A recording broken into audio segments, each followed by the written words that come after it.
So personally ಹೇಳಬೇಕಂದ್ರೆ bike, for example bike service, bike maintenance ಇಲ್ಲಿ normal ಆಗಿ ನಾವು ಹೊಸ ಬೈಕ್ ತೊಗೊಂಡಾಗ ಒಂದು 3 to 4 ಫ್ರೀ ಸರ್ವಿಸ್ ಇರುತ್ತೆ, ಆಮೇಲೆ ಒಂದು 4 to 5 ಪೇಯ್ಡ್ ಸರ್ವಿಸ್ ಇರುತ್ತೆ. ಸೊ ಎಲ್ಲರೂ ನಿಮ್ಮ ಬೈಕ್ ತೊಗೊಂಡಾಗ ನೀವು ಇದನ್ನು ಎಕ್ಸ್ಪೀರಿಯನ್ಸ್ ಮಾಡಿರ್ತೀರ. ಏನಂದರೆ ನೀವು ಶೋರೂಮ್ ಬಿಟ್ಟಿರ್ತೀರ, ಕೆಲವು ಕಡೆ ಒಳ್ಳೆ ಸರ್ವಿಸ್ ಆಗಿರುತ್ತೆ, first paid service, first free service, second free service ಎಲ್ಲ ಚೆನ್ನಾಗೇ ನಡೀತಿರುತ್ತೆ. ಸೊ ಆ್ಯಕ್ಚುಲಿ ಹೇಳ್ಬೇಕಂದ್ರೆ ಬೈಕ್ ಬಗ್ಗೆ ನಾಲೆಜ್ ಇಲ್ದಿದ್ದವ್ರಿಗೆ ಏನಾಗುತ್ತೆ, ಅವ್ರು ಶೋರೂಮ್ ಬಿಡ್ತಾರೆ, ಅವ್ರು ಏನು ಸರ್ವಿಸ್ ಮಾಡ್ಕೊಡ್ತಾರೆ ಅವ್ನು ತೊಗೊಂಬರ್ತಾರೆ, ಏನಾದ್ರು ಪ್ರಾಬ್ಲಮ್ ಆದರೆ ಅವಾಗ ಅವರು ಎಲ್ಲದನ್ನು ಕೆತ್ಕೋಕ್ಕೆ ಶುರು ಮಾಡ್ತಾರೆ. ಇಲ್ಲಾಂದರೆ ಪಾಪ ಅವ್ರಿಗೆ ಗೊತ್ತಾಗಲ್ಲ. ಸೊ ನಾನು ಸ್ಪೆಷಲಿ ಮೆಕ್ಯಾನಿಕಲ್ ಫೀಲ್ಡ್ ಇರೋದ್ರಿಂದ ನಾನು ಪ್ರತಿಯೊಂದನ್ನು ಅಬ್ಸರ್ವ್ ಮಾಡ್ತೀನಿ. ನನ್ನ ಗಾಡಿ ಕೊಟ್ಟಾಗ ಹೆಂಗಿತ್ತು, ಕೊಟ್ಟಾದ್ಮೇಲೆ ಸರ್ವಿಸ್ ಆಚೆಯಿಂದ ಬಂದಮೇಲೆ ಹೆಂಗಿದೆ ಅಂತ ಪ್ರತಿಯೊಂದು ಚೆಕ್ ಮಾಡಿನೇ ಗಾಡಿ ಎತ್ಕೊಂಡ್ಬರ್ತೀನಿ. ಸೊ ಸುಮಾರು ಕಡೆ ಏನಾಗ್ತಿದೆ, ಈಗಿನ ಪ್ರೆಸೆಂಟ್ ಇರೋ ಸಿಚುವೇಶನಲ್ಲಿಂದ ಮೊದಲಿಂದನೂ ನಡೀತಿರೋದೆ, ಆವಾಗಿಂದನೂ ಒಂದು ಶೋರೂಮಲ್ಲಿ ಸರ್ವಿಸು ಕರೆಕ್ಟಾಗಿ ಆಗಲ್ಲ, ಇದಕ್ಕಿಂತ ಬೆಟರ್ ಆಗಿ ಔಟ್ಸೈಡ್ ಸರ್ವಿಸ್ ಆಗುತ್ತೆ ಅಂತ ಎಲ್ಲರೂ ಹೇಳ್ತಾರೆ. ನಾನು ಅಗ್ರಿ, ಶೋರೂಮಲ್ಲಿ ಬೆಟರ್ ಸರ್ವಿಸ್ ಆಗಲ್ಲ, ಔಟ್ಸೈಡ್ ಸರ್ವಿಸ್ ಆಗುತ್ತೆ, ನಾನು ಒಪ್ಕೊತೀನಿ 100% ಕರೆಕ್ಟು, ಅದು ಸುಳ್ಳೇ ಅಲ್ಲ ಮಾತು. ಏನಕ್ಕೆ ಹೇಳ್ತೀನಿ ಅಂದರೆ, ಸೊ ಎಲ್ಲ ಶೋರೂಮು ಆ ಥರ ಅಲ್ಲ.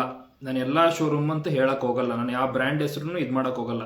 ಫಾರ್ ಎಕ್ಸಾಂಪಲ್ ಒಂದು ಒಬ್ಬ ಒಂದು ಪ್ರಾಡಕ್ಟ್ನ ಲಾಂಚ್ ಮಾಡ್ತಿದ್ದಾನೆ ಅಂತ ಹೇಳಿದ್ಮೇಲೆ ಆ ಪ್ರಾಡಕ್ಟ್ ಚೆನ್ನಾಗಿದೆಯೋ ಇಲ್ಲ ಸೆಕೆಂಡ್ರಿ. ಪ್ರಾಡಕ್ಟ್ ಲಾಂಚ್ ಮಾಡಿ ಅದು ಹೋದ್ಮೇಲೆ ಕಸ್ಟಮರ್ ಹತ್ರ, ಸೊ ಆ ಪ್ರಾಡಕ್ಟ್ಗೆ ನಾವು ಹೆಂಗೆ ಸರ್ವಿಸ್ ಕೊಡ್ತೀರಿ, ಆ ಸೇವೆ ಹೆಂಗೆ ಮಾಡ್ತೀರಿ, ನಾವು ಹೆಂಗೆ ರೆಸ್ಪಾನ್ಸ್ ಮಾಡ್ತೀರಿ. ಫಾರ್ ಎಕ್ಸಾಂಪಲ್ ಒಂದು ನಾನು ಪ್ರಾಡಕ್ಟ್ ತೊಗೊಂಡಿದ್ದೀನಿ, ಆ ಪ್ರಾಡಕ್ಟ್ಗೆ ಈಗ ನಾನು ಯೂಸ್ ಮಾಡ್ತಾ ಇದ್ದೀನಿ, ಫಾರ್ ಎಕ್ಸಾಂಪಲ್ ಒಂದೇನೋ ಪ್ರಾಬ್ಲಮ್ ಬಂತು.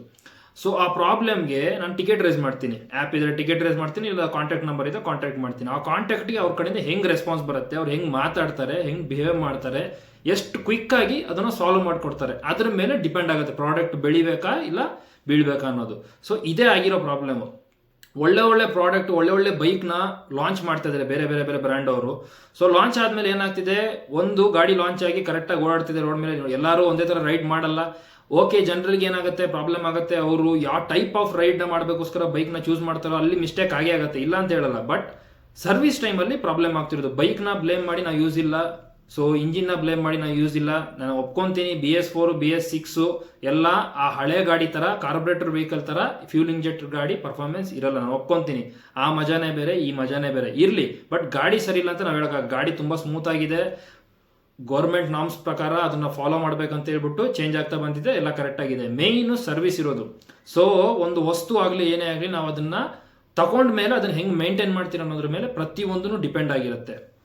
ಸೊ ಏನು ಹೇಳಕ್ಕೆ ಬರ್ತೀನಂದರೆ, ಶೋರೂಮಲ್ಲಿ ಸರ್ವಿಸಿಗೆ ಬಿಟ್ಟಾಗ ನಾವು ಎಲ್ಲದಕ್ಕಿಂತ ಬೆಸ್ಟ್ ಸರ್ವಿಸ್ ಶೋರೂಮಲ್ಲಿ ಆಗ್ತೀರ ಅನ್ನೋ ಒಂದು ಮೈಂಡ್ ಸೆಟ್ ಇಟ್ಕೊಂಡು ಬಿಡ್ತೀರಿ. ಶೋರೂಮಲ್ಲಿ ಏನಾಗುತ್ತೆ, ಮೇಲ್ ಸರ್ವಿಸ್ ಆಗುತ್ತೆ. ಇದು ನಾನು ಯಾವ ಶೋರೂಮು ಏನು ಅಂತ ಏನೂ ಹೇಳಕ್ಕೆ ಹೋಗಲ್ಲ. ಇದು ನಡೆಯೋದು all over Bangalore, all over Karnataka, all over ವರ್ಲ್ಡಲ್ಲಿ ಇದು ನಡೀತಿರೋದು. ಏನಂದರೆ ಶೋರೂಮಲ್ಲಿ ನಾವು ಬೆಸ್ಟ್ ಸರ್ವಿಸ್ ಇದೆ ಅಂತ ಹೇಳ್ಬಿಟ್ಟು ಗಾಡಿನ ಬಿಡ್ತೀವಿ, ಕೆಲವು ಕಡೆ ಬೆಸ್ಟ್ ಸರ್ವಿಸ್ ಆಗುತ್ತೆ, ಇನ್ನು ಕೆಲವು ಕಡೆ ಬೆಸ್ಟ್ ಸರ್ವಿಸ್ ಆಗಲ್ಲ. ಫಾರ್ ಎಕ್ಸಾಂಪಲ್, ಇವಾಗ ನೀವು ಗಾಡಿ ಫಸ್ಟ್ ಸರ್ವಿಸಿಗೆ ಬಿಟ್ರಿ, ಫಸ್ಟ್ ಸರ್ವಿಸಲ್ಲಿ ಏನಾಗುತ್ತೆ, ನಿಮ್ಮ ಗಾಡೀಲಿ ಏನಿರಲ್ಲ, ಏರ್ ಫಿಲ್ಟರ್ ಚೆಕ್ ಮಾಡ್ತಾರೆ, ಗಾಡಿ ಫಸ್ಟ್ ವಾಶ್ ಆಗುತ್ತೆ, ವಾಷಿಂಗ್ ಆದಮೇಲೆ ನಿಮ್ದೆಲ್ಲ ಆಲ್ಮೋಸ್ಟ್ ಎಲ್ಲ ಚೆಕ್ ಮಾಡ್ತಾರೆ, ಟೆಸ್ಟ್ ಡ್ರೈವ್ ಮಾಡ್ತಾರೆ, ಏನೇನಾದರೂ ಪ್ರಾಬ್ಲಮ್ ಇದೆ ಅಂತ ಚೆಕ್ ಮಾಡ್ತಾರೆ. ಡಿಸ್ಕ್ ಬ್ರೇಕ್ ಇತ್ತು ಅಂದರೆ ಲೈನಿಂಗ್ಸ್ನ ಬಿಚ್ಚಿಬಿಟ್ಟು ರಬ್ ಮಾಡ್ಬಿಟ್ಟು ಎಮ್ರಿಲಿ ವಾಪಸ್ ಅದನ್ನೇ ಹಾಕ್ತಾರೆ. ಏರ್ ಫಿಲ್ಟರ್ ಚೆಕ್ ಮಾಡ್ತಾರೆ, ಗಲೀಜಾಗಿದೆ ಕ್ಲೀನ್ ಮಾಡಿ. ಫಸ್ಟ್ ಸರ್ವಿಸಲ್ಲಿ ಏರ್ ಫಿಲ್ಟರ್ ಕ್ಲೀನ್ ಮಾಡೋ ಅವಶ್ಯಕತೆ ಇರಲ್ಲ, ಕಮ್ಮಿಗಿರುತ್ತೆ, 600 depending on bike, depending on CC, 600 kilometre, 1000 kilometre, 1200 kilometre ಹಿಂಗಿರುತ್ತೆ. ಹಂಗೆ ಬಿಟ್ಟಾಗ ಅಲ್ಲಿ ಏನೂ ನಡೆಯಲ್ಲ, ವಾಷಿಂಗ್ ನಡೆಯುತ್ತೆ. ವಾಷಿಂಗ್ ಆದಮೇಲೆ ಜಸ್ಟ್ ನಿಮ್ಮ ಗಾಡಿನ ಚೆಕಪ್ ಮಾಡ್ತಾರೆ, ಓವರ್ ಆಲ್ ಚೆಕಪ್ ಮಾಡ್ತಾರೆ, ಎಲ್ಲ ಕರೆಕ್ಟಾಗಿದೆ ನೋಡ್ಬಿಟ್ಟು ನೀಟಾಗಿ ಪಾಲಿಶ್ ಮಾಡ್ಬಿಟ್ಟು ಕೆಳಗಡೆ ತಂದು ಕೊಡ್ತಾರೆ. ಸೆಕೆಂಡ್ ಸರ್ವಿಸಲ್ಲಿ ಆಲ್ಮೋಸ್ಟ್ ಸೇಮ್ ಇರುತ್ತೆ, ಏನೂ ಇಲ್ಲ. ಥರ್ಡ್ ಸರ್ವಿಸಿಗೆ ಬಂದಾಗ ಏನಾಗುತ್ತೆ, ಸೆಕೆಂಡ್ ಸರ್ವಿಸಲ್ಲಿ may be engine oil change ಆಗ್ಬೋದು. ಥರ್ಡ್ ಸರ್ವಿಸಲ್ಲಿ ಏನಾಗುತ್ತೆ, ಮಿಸ್ಟೇಕ್ ಆಗಿದೆ, first service, second service, third service ಎಲ್ಲದರಲ್ಲೂ ಇಂಜಿನ್ ಆಯಿಲ್ ಕಂಪಲ್ಸರಿ ಚೇಂಜ್ ಆಗೇ ಆಗುತ್ತೆ. ಇಂಜಿನ್ ಆಯಿಲ್ ಫಿಲ್ಟರ್ ಚೇಂಜ್ ಆಗೇ ಆಗುತ್ತೆ.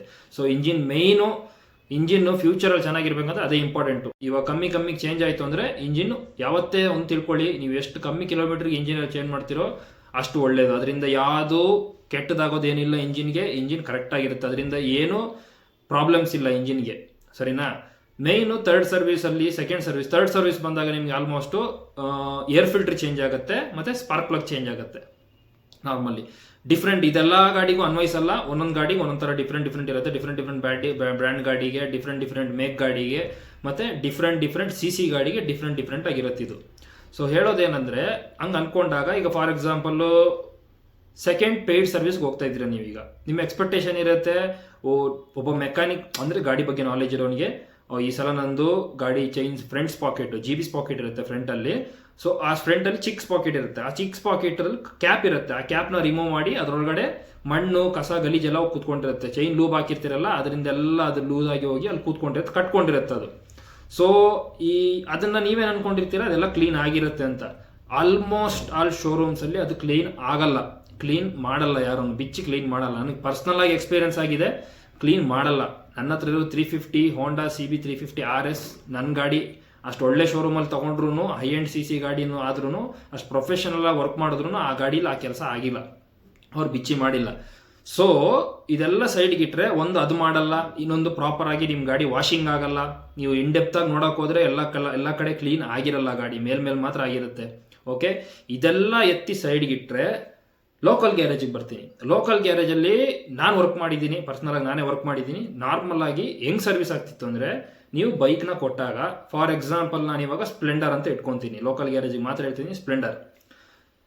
ಮೊಪ್ಪೆಡ್ಗೂ ಬರ್ತೀನಿ, ಇದು ಗೇರ್ ಗಾಡಿ. ಸ್ಪ್ಲೆಂಡರ್ ಬಿಟ್ಟಾಗ, ಫಾರ್ ಎಕ್ಸಾಂಪಲ್ ಸ್ಪ್ಲೆಂಡರ್ನ ಸರ್ವಿಸ್ ಬಿಟ್ಟಾಗ ಏನು ಮಾಡ್ತೀರಿ, ನಾವು ಫಸ್ಟು ಕೇಳ್ಕೊಂತೀರಿ ಕಸ್ಟಮರ್ ಹತ್ರ ಏನೇ ಪ್ರಾಬ್ಲಮ್ ಇದೆ ಅಂತೆಲ್ಲ ತೊಗೊತೀರಿ, ಡೀಟೇಲ್ಸ್ ತೊಗೊಂಡು ಬಿಟ್ಟು ಹೋದ್ಮೇಲೆ ಸೀಟ್ ಬಿಚ್ಬಿಟ್ಟು ಸೈಡ್ 2 ಶೀಲ್ಡ್ ಬಿಚ್ಬಿಟ್ಟು ಸ್ಪ್ಲೆಂಡರ್ಗೆ ಚೈನ್ಸ್ ಪಾಕೆಟ್ ಕ್ಲೋಸ್ ಬರೋದ್ರಿಂದ, ಸೊ 2 ಚೈನ್ಸ್ ಪಾಕೆಟ್ನ ಓಪನ್ ಮಾಡಿ, ಚೈನ್ಸ್ ಪಾಕೆಟ್ ಕವರ್ನ ಓಪನ್ ಮಾಡಿ, ಕವರ್ ಓಪನ್ ಮಾಡಿ ತೆಗೆದಿಟ್ಟು ಫ್ರಂಟ್ ಪಾಕೆಟ್ದು ಕ್ಯಾಪ್ ಇರುತ್ತೆ, ಸೊ ಆ ಕ್ಯಾಪ್ನು ತೆಗೆದು ಓಪನ್ ಮಾಡಿಬಿಟ್ಟು ಅದಾದ್ಮೇಲೆ ಏನು ಮಾಡ್ತೀರಿ, ಗಾಡಿನ ವಾಷಿಂಗ್ ಬಿಡ್ತೀರಿ. ಗಾಡಿ ಪ್ರಾಪರಾಗಿ ವಾಶ್ ಆಗುತ್ತೆ ಫುಲ್ಲು. ಎವ್ರಿ ಸರ್ವಿಸಲ್ಲಿ ಇದೆಲ್ಲ ಕಂಪಲ್ಸರಿಯಾಗಿ ಮಾಡೇ ಮಾಡ್ತಾರೆ ಲೋಕಲ್ ಗ್ಯಾರೇಜ್ ಅವರು. ಸರ್ವಿಸ್ ಆಗಿ ಬಂದಮೇಲೆ ಏರ್ ಹೊಡೆದ್ಬಿಟ್ಟು, ವಾಟರ್ ಎಲ್ಲ ಡ್ರೈ ಆಗಿಬಿಟ್ಬಿಟ್ಟು ಏರ್ ಹೊಡೆದ್ಬಿಟ್ಟು ಪ್ರಾಬ್ಲಮ್ ಏನಿದೆ ಎಲ್ಲ ಸಾಲ್ವ್ ಮಾಡಿ, ಜನರಲ್ ಆಗಿ ಪ್ರತಿ ಸರ್ವಿಸಲ್ಲೂ ಮಾಡೋದು. ಆಕ್ಸಿಲೇಟರ್ ಕೇಬಲ್ ಇರುತ್ತಲ್ಲ, ಅದನ್ನು ಆಯಿಲಿಂಗ್ ಮಾಡ್ತಾರೆ ಬಿಚ್ಬಿಟ್ಟು, ಕ್ಲಚ್ ಕೇಬಲ್ ಆಯಿಲಿಂಗ್ ಮಾಡ್ತಾರೆ, ಬ್ರೇಕ್ ಲೈನಿಂಗ್ ಎಲ್ಲ ಬಿಚ್ಬಿಟ್ಟು, ಡ್ರಮ್ ಎಲ್ಲ ಎಮ್ರಿಲಿ ರಬ್ ಮಾಡಿಬಿಟ್ಟು, ಬ್ರೇಕ್ ಪ್ಯಾಡ್ ಹೋಗಿದ್ರೆ ಬ್ರೇಕ್ ಪ್ಯಾಡ್ ಚೇಂಜ್ ಮಾಡ್ತಾರೆ, ಇಲ್ಲ ಅದನ್ನೇ ರಬ್ ಮಾಡಿ ಅದನ್ನ ಹಾಕ್ತಾರೆ.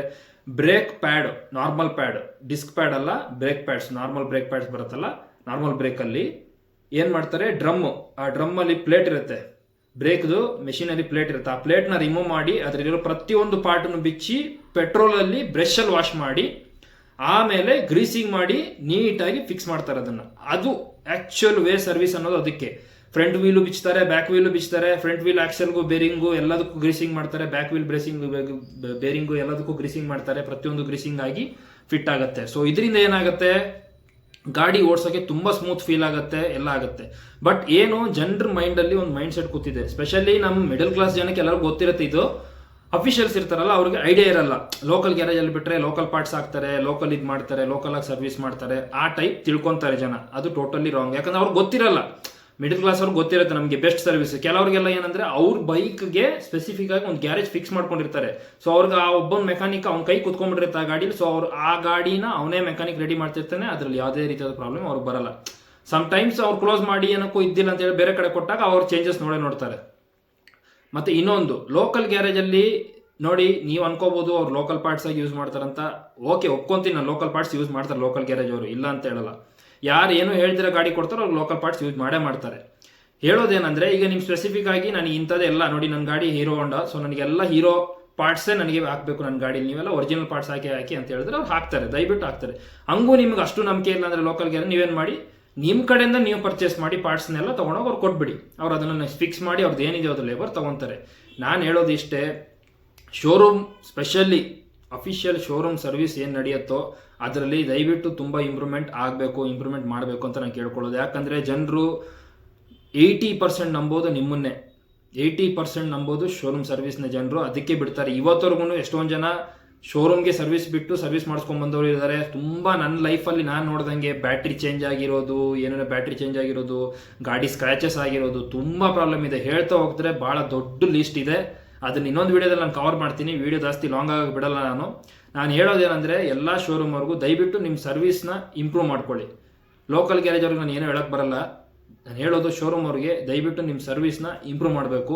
ಜನರು ನಿಮ್ಮನ್ನು ನಂಬಿದ್ದಾರೆ, ಅದರಿಂದಾಗಿ ನಿಮ್ಮ ಸರ್ವಿಸ್ ಇಂಪ್ರೂವ್ ಆಗಿ ಜನರಿಗೆ ಕಸ್ಟಮರ್ಗೆ ಮೋಸ ಆಗಬಾರ್ದು. ಸೊ ಏನಕ್ಕೆ ನಾನು ಇದನ್ನು ಹೇಳ್ತಿದ್ದೇನೆ, ನಾನು ಪರ್ಸ್ನಲ್ ಆಗಿ ಎಲ್ಲ ಥರ ಮೊಪೆಡಲ್ಲೂ ಎಕ್ಸ್ಪೀರಿಯನ್ಸ್ ಮಾಡಿದ್ದೀನಿ, ಗೇರ್ ಗಾಡಿಲೂ ಎಕ್ಸ್ಪೀರಿಯನ್ಸ್ ಮಾಡಿದ್ದೀನಿ. ಶೋರೂಮ್ಗೆ ಸರ್ವಿಸ್ ಬಿಟ್ಟಾಗ ಗಾಡಿ ಹೆಂಗಿತ್ತು, ಬಂದಮೇಲೆ ಹೆಂಗಿತ್ತು, ಕೊನೆಗೆ ಏನೂ ಆಗಲ್ಲ. ನೀವು ಸರ್ವಿಸ್ ಗಾಡಿ ತೊಗೊಂಬರ್ತೀರಾ, ವಾದ ವಿವಾದ ಮಾಡ್ತೀರಾ, ಅವ್ರು ಹೇಳ್ತಾರೆ ಹೊರತು ನಿಮ್ಮದು ಮಾತು ಅವ್ರು ಯಾರು ಕೇಳಲ್ಲ. ಕೆಲವು ಕಡೆ ಕೇಳಿರ್ತಾರೆ, ಕೆಲವು ಕಡೆ ಕೇಳಿರಲ್ಲ. ಪ್ರಾಬ್ಲಮ್ ಸಾಲ್ವ್ ಮಾಡೋದು, ಕೊನೆಗೆ ಪ್ರಾಬ್ಲಮ್ ನಿಮಗೆ, ಯಾಕಂದ್ರೆ ಅದಕ್ಕೆ ಬಂಡವಾಳ ಹಾಕಿರೋದು ನೀವು. ನಿಮ್ಮದು ಗಾಡಿ ಅದು ಒಂದ್ಸಲ ಅದಾಯಿತು ಅಂದರೆ ಮುಗೀತು, ತಿರ್ಗಾ ಒಂದು ಅದೇ ಫೀಲು ಅದೇ ಇದು ಬರಲ್ಲ. ನನಗೆ ಪರ್ಸ್ನಲಾಗಿ ನನ್ನ ಗಾಡಿ ಜೊತೆ ತುಂಬ ಎಕ್ಸ್ಪೀರಿಯನ್ಸ್ ಆಗಿದೆ. ಅದನ್ನು ಪ್ರಾಬ್ಲಮ್ಸ್ ಏನೇನು ಶೋರೂಮಿಂದ ಬಂದಾಗ ಆಚೆ ಬಂದಮೇಲೆ ನನಗೆ ಏನೇನು ಪ್ರಾಬ್ಲಮ್ ಫೇಸ್ ಆಗಿದೆ, ನಮ್ಮ ಫ್ರೆಂಡ್ಸ್ಗೆ, ನನ್ನ ಕ್ಲೋಸ್ ಫ್ರೆಂಡ್ಸ್ಗೆ ಇರೋರಿಗೆ ಏನೇನು ಬೇರೆ ಬೇರೆ ಗಾಡಿ, ಬೇರೆ ಬೇರೆ ಬ್ರ್ಯಾಂಡ್ ಗಾಡಿಗಳು ಏನೇನು ಪ್ರಾಬ್ಲಮ್ ಫೇಸ್ ಆಗಿದೆ ಹೊಸ ಗಾಡಿ ತೊಗೊಂಡ್ಮೇಲೆ ಅದನ್ನು ನೆಕ್ಸ್ಟ್ ವೀಡಿಯೋದಲ್ಲಿ ಕವರ್ ಮಾಡ್ತೀನಿ. ಸೊ ಇಲ್ಲಿಗೆ ನಾನು ಈ ವಿಡಿಯೋ ಮುಗಿಸ್ತೀನಿ. ಜೈ ಹಿಂದ್, ಜೈ ಕರ್ನಾಟಕ. ಮತ್ತೆ